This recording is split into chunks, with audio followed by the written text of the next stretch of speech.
شہر اللہ المحرم، جسے محرم الحرام بھی کہا جاتا ہے۔ محرم کا لفظی معنی ہے حرام کیا گیا، یعنی جس مہینے کی حرمت ہے، جس میں بہت سے ایسے کام حرام کیے گئے ہیں جن کو ایک مسلمان نہیں کرتا یا ان کا کرنا اس کے لیے حرام میں آتا ہے۔ محرم کے مہینے کو شہر اللہ کہا جاتا ہے، اللہ کا مہینہ، اور اللہ کی طرف اس مہینے کی اضافت تعظیمی ہے، یعنی اس مہینے کی تعظیم کی وجہ سے اس کو اللہ کا مہینہ کہا جاتا ہے۔ اس سے اس مہینے کی امپورٹنس کا پتہ چلتا ہے۔ صحیح مسلم کی روایت میں آتا ہے، ابو ہریرہ رضی اللہ عنہ سے روایت ہے کہ رسول اللہ صلی اللہ علیہ وسلم نے فرمایا، رمضان کے بعد سب سے افضل روزے اللہ کے مہینے محرم کے ہیں۔ تو گویا اس مہینے کی بھی خاص عبادت پھر کیا ہوئی؟ روزے۔ عشر ذی الحجہ میں تو پہلے 9 دن کے روزے تھے، لیکن اس میں پورے مہینے میں سے جب بھی آپ چاہیں روزے رکھ سکتے ہیں۔ ضروری نہیں کہ پورے ہی مہینے کے روزے رکھیں جیسے رمضان میں رکھے جاتے ہیں، لیکن 10 تاریخ کا روزہ جو ہے اس کی خاص فضیلت ہے۔ محرم الحرام کی ایک اہمیت کی وجہ یہ بھی ہے کہ یہ ہجری سال کا پہلا مہینہ ہے، تو یہ مہینہ عظمت اور برکت والا ہے اور حرمت والا ہے۔ حسن بصری کہتے ہیں کہ بے شک اللہ نے سال کی ابتدا بھی حرمت والے مہینے سے کی اور اس کا اختتام بھی حرمت والے مہینے سے کیا، یعنی آغاز بھی حرمت سے، اختتام بھی حرمت پر۔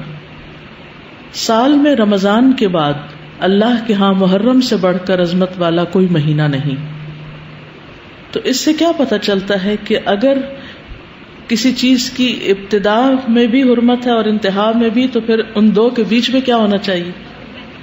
اس کا خاص خیال رکھنا چاہیے، یعنی جس کام کے آغاز میں اور جس کے اختتام پر خصوصی ہدایات دی جائیں اور اللہ سبحانہ تعالیٰ کی عبادت اور خصوصاً روزے وغیرہ کی عبادت کی طرف متوجہ کیا جائے تو سال بھر بھی پھر اس کی عادت اپنا لینی چاہیے۔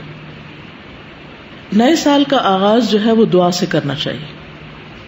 عبداللہ بن ہشام سے روایت ہے، وہ کہتے ہیں کہ جب مہینہ یا سال آتا تو رسول اللہ صلی اللہ علیہ وسلم کے صحابہ یہ دعا اس طرح سیکھتے جیسا کہ وہ قرآن سیکھتے، اللہم ادخلہ علینا بالامن والایمان والسلامت والاسلام وجوار من الشیطان ورضوان من الرحمن۔ اس کا معنی ہے، اے اللہ اس مہینے کو یا اس سال کو ہمارے اوپر امن اور ایمان، سلامتی اور اسلام کے ساتھ، شیاطین سے بچاؤ یا شیطان سے بچاؤ اور رحمان کی رضامندی کے ساتھ داخل فرما۔ محرم کا مہینہ چونکہ حرمت والا مہینہ ہے تو اس مہینے میں خاص طور پر آپس میں ایک دوسرے پر ظلم کی ممانعت ہے۔ قرآن مجید میں آتا ہے، ان عدت الشہور عند اللہ 12 شہرا فی کتاب اللہ یوم خلق السماوات والارض منها 4 حرم ذلک الدین القیم فلا تظلموا فیہن انفسکم۔ بے شک مہینوں کی گنتی اللہ کے نزدیک اللہ کی کتاب میں 12 مہینے ہے، جس دن سے اس نے آسمانوں اور زمین کو پیدا کیا، ان میں سے 4 حرمت والے ہیں، یہی سیدھا دین ہے، سو ان میں اپنی جانوں پر ظلم نہ کرو۔ تو میسج کیا ہے؟ فلا تظلموا فیہن انفسکم، اپنے آپ پر یعنی ایک دوسرے پر ظلم نہ کرو۔ تو کیا نہیں کرنا اس مہینے میں؟ ظلم نہیں کرنا۔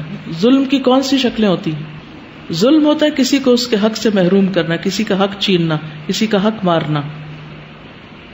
اس کا یہ مطلب نہیں کہ باقی مہینوں میں ظلم کر سکتے ہیں، اس کا مطلب یہ ہے کہ دوسرے مہینوں کی بنسبت ان حرمت والے مہینوں میں ظلم بہت بڑا گناہ اور بوجھ ہے، اگرچہ ظلم ہر حال میں بہت بڑا گناہ ہے، مگر اللہ جس کام کے گناہ کو چاہے بڑھا دے، جیسا کہ اللہ جس کام کے اجر کو چاہے بڑھا دے۔ یعنی وہی نماز ہوتی ہے، وہی صدقہ خیرات ہوتا ہے، لیکن عشرہ ذی الحجہ میں کیا ہوتا ہے؟ اس کا اجر کئی گنا بڑھ جاتا ہے۔ اسی طرح حرمت والے مہینوں میں ظلم کا گناہ جو ہے وہ زیادہ ہو جاتا ہے، اور یہ 4 مہینے خاص طور پر 1/3 آف دا ایئر خاص طور پر اس لیے اس کام کے لیے رکھا گیا اور اس کی شدت کا احساس دلایا گیا تاکہ لوگ اس کی پریکٹس کریں، کانشیس ہوں، اور خصوصی طور پر اس میں اپنے آپ کو ایسے گناہوں سے بچائیں تاکہ باقی سال بھی اس پر عمل کر سکیں.